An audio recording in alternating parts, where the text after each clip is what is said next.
이국제의 정보 톡톡. 공황장애로 힘들어하는 연예인들의 소식을 심심찮게 접하곤 하는데요. 알게 모르게 우리 주변에도 공황장애를 겪는 사람들이 많습니다.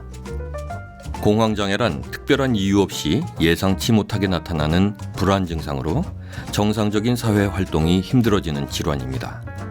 그래서 오늘은 현대인의 질환 중 하나인 공황장애의 증상과 치료법에 대해서 알아보려고 합니다.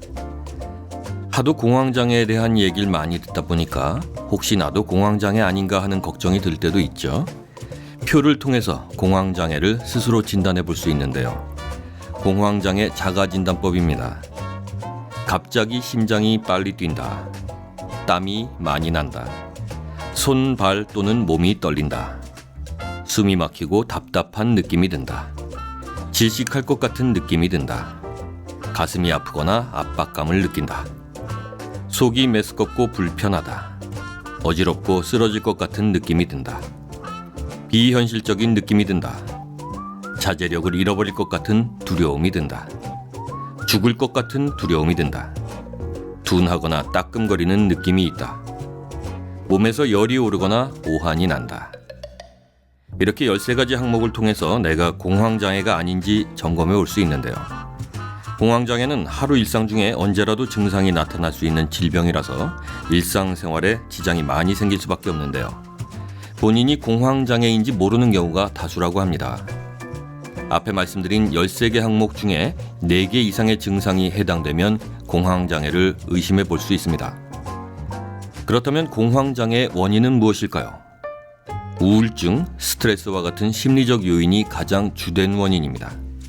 실제 공황장애 환자의 경우 증상을 겪기 전에 극심한 스트레스를 경험한 것으로 밝혀졌습니다. 각박한 일상 속에서 다양한 스트레스에 많이 노출된 현대인의 질병일 수밖에 없는 것 같은데요. 한번 공황장애 증상을 겪고 나면 다시 증상이 일어날까봐 두려워하면서 긴장하는 예기불안 증상과 밖에 나가는 것조차 두려워하는 등의 증상으로 극심한 정신적 고통을 수반하면서 삶을 망가뜨리는 무서운 질병이랍니다. 그렇다면 공황장애는 치료할 수 없는 질병일까요? 죽을 것 같은 극심한 정신적인 고통을 수반하는 질병인 공황장애. 하지만 치료는 가능합니다. 공황장애 치료를 위해서는 심리적인 안정이 필수인데요. 공황장애 증상을 겪은 직후에 되도록이면 빠르게 병원에 가서 진단을 받고 치료를 하면 완치할 수 있는 질병입니다.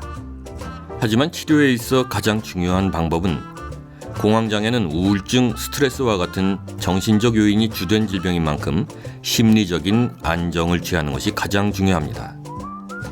긍정적인 사고방식과 화가 나고 스트레스를 받는 상황에서 복식호흡, 명상 등의 조치를 취하면서 마인드 컨트롤할 수 있는 능력을 키워야 합니다.